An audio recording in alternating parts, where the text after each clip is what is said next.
आने वाले बंदे हैं तो उसमें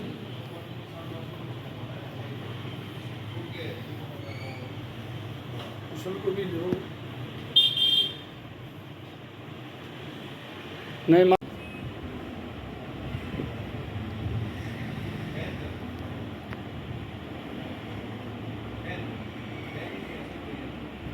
विधायक जी, हरियाणा के माननीय मुख्यमंत्री जी 16 अक्टूबर को कैथल आ रहे हैं। क्या प्रोग्राम रहेगा और किस तरह से आप उम्मीद रखते हैं और किस तरह से सौगात कैथल को मिलने की उम्मीद है? ये हमारा सभी कैथल वासियों का सौभाग्य है कि माननीय मुख्यमंत्री जी 16 अक्टूबर में कैथल आ रहे हैं और उस दिन उनका मुख्य उद्देश्य ये है कि जो 1000 करोड़ से की लागत से जो हमारा मेडिकल कॉलेज कैथल ज़िले में बनेगा उसकी आधारशिला रखने का या हवन में आहुति डालने का मुख्यमंत्री जी का उद्देश्य है। और माननीय मुख्यमंत्री जी से मेरी कल बात हुई थी। उन्होंने कहा कि जन संवाद कार्यक्रम भी साथ ही कर लेते हैं, तो मैंने कहा कर लेते हैं जी, क्योंकि काफ़ी कैथल वाला लेट है।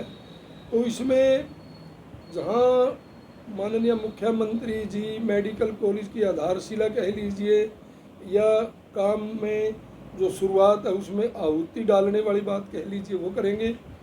और उससे पहले माननीय मुख्यमंत्री जी महाराजा सूरजमल स्टेडियम में जनसंवाद करेंगे। उसमें सभी शहर के 36 बिरादरी के भाई बहन अपनी कोई समस्या, वार्ड की, गली की, पीने के पानी की समस्या लेकर के आ सकते हैं और आएंगे। आज भी हमने हमारी चेयरपर्सन सुरभि गर्ग जी से बैठ कर के बात की थी, उसमें कई पार्षद साथी थे। उन्होंने भी कहा कि हम अपने वार्ड की या शहर की सामूहिक जो बड़ी मांग है वो रखेंगे। और उसके बाद मुख्यमंत्री जी फिर आहुति डालने के बाद वहीं मेडिकल कॉलेज के साइट पर ही कैथल के 44 गांव की पंचायतों की समस्याओं सुनेंगे, उनको ग्रांट देने का काम करेंगे और जो समस्याओं का समाधान मौके पर कर सकते हैं उन समस्याओं का समाधान करने का काम माननीय मुख्यमंत्री जी करेंगे। विधायक जी, जो मेडिकल कॉलेज था इसको लेकर विपक्ष बार बार तरह तरह के आरोप लगाता रहता था कि ये केवल एक लोक लुभावन घोषणा है। अब वो घड़ी आ चुकी है कि इसका शुभारंभ भी होने जा रहा है, शिलान्यास समारोह लगभग होने जा रहा है, माननीय मुख्यमंत्री जी हवन में आहुति डालने आ रहे हैं। अब आप क्या कहेंगे इस पर? ये भारतीय जनता पार्टी की सरकार है, ये जो कहती है वो करके दिखाती है। कांग्रेस की तरह नहीं, उनके कहना कुछ, उनकी करनी और कथनी में ज़मीन आसमान का फ़र्क होता है। क्योंकि आपने सभी कैथल शहर वासियों ने, जिला वासियों ने देखा होगा पिछले 15 साल से यहाँ पीजीआई बनेगा, पीजीआई बनेगा, पीजीआई बनेगा, उसके नाम पर मेडिकल कॉलेज के नाम पर वोट लिए और मेडिकल कॉलेज के नाम पर एक ईंट तक नहीं लगाई इन्होंने। माननीय मुख्यमंत्री जी से जब हम सभी कैथल के, मैं कहूँगा हमारी मंत्री जी श्रीमती कमलेश डांडा जी, भाई रणधीर गोलन जी, ईश्वर सिंह जी और मैं खुद चारों हम मुख्यमंत्री जी से मिले और हमने उनको इस बात से अवगत कराया कि पिछले 15 साल से कांग्रेस ने झूठ बोल करके लोगों को ठगने का काम किया, मेडिकल पीजीआई के नाम पर वोट लेने का काम किया। मुख्यमंत्री जी ने देर नहीं लगाई और हमारी बात को स्वीकार करते हुए कैथल में मेडिकल कॉलेज की घोषणा करी, हाँ करने का, यस करने का काम किया। विधायक जी, आज आपने माननीय कृषि मंत्री जी के साथ मंडियों का दौरा भी किया था। अगर धान की बात करें तो किस तरह से प्रबंध है और किस तरह से आप खरीद? जब राज अच्छा होता है पृथ्वी जी, परमात्मा भी राजी होता है। अब की बार किसान के चेहरे पर रौनक है और मैं भी छोटा सा किसान हूँ, किसान का बेटा हूँ, खुद अपने हाथों से खेती करते हैं।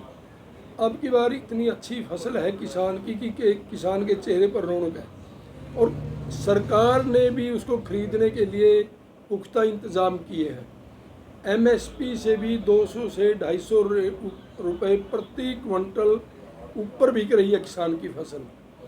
तो किसान में खुशी है और सरकार ने पुख्ता इंतज़ाम किया है कि धान का एक एक दाना एमएसपी से ऊपर खरीदा जाएगा। विधायक जी, कई बार बीच में ना उठान को लेकर थोड़ी बहुत दिक्कत रह रही है, जिस वजह से प्रशासन को एक एक दिन दो दिन के लिए किसानों को धान मंडी में ना लाने की अपील भी करनी पड़ी है। ये व्यवस्था कब तक सुचारू रूप से हो जाएगी कि किसी तरह की दिक्कत ना रहे? कैथल की मंडी एशिया की 1 नंबर की मंडी है। सीजन के अंदर इसमें हर बार 10 दिन 15 दिन हमें दिक्कत आती ही आती है, क्योंकि आजकल एक एक ट्राली में 200 पौने 200 मन 150 मन से ज़्यादा धान लेकर के किसान पहुंचता है। हज़ारों ट्रैलियां पर डे आती है, तो इसलिए उसमें एकदम या तुरंत डायरेक्ट उठान बहुत मुश्किल है। हम इस बात को अच्छी तरह से समझते हैं और लोगों को भी इसको समझना चाहिए। और कैथल की मंडी में आज माननीय मंत्री जी आए थे हमारे जेपी दलाल जी, तब भी एक पत्रकार साथी ने ये क्वेश्चन किया था कि उठान में देरी होती है, तब मैंने बल्कि कहा था कि भाई सीजन में दिक्कत आती है, चाहे कितना ही पुख्ता इंतज़ाम कर लें 15 दिन 20 दिन दिक्कत आएगी। और मैंने मंत्री जी से कहा था कि मंत्री जी यहाँ तो अप्रैल में जब गेहूं की फसल आ जाती है ना, तब भी डीसी महोदय को आदेश दे करके धान की आवक को रोकना पड़ता है, नहीं तो अप्रैल तक यहाँ धान आता है।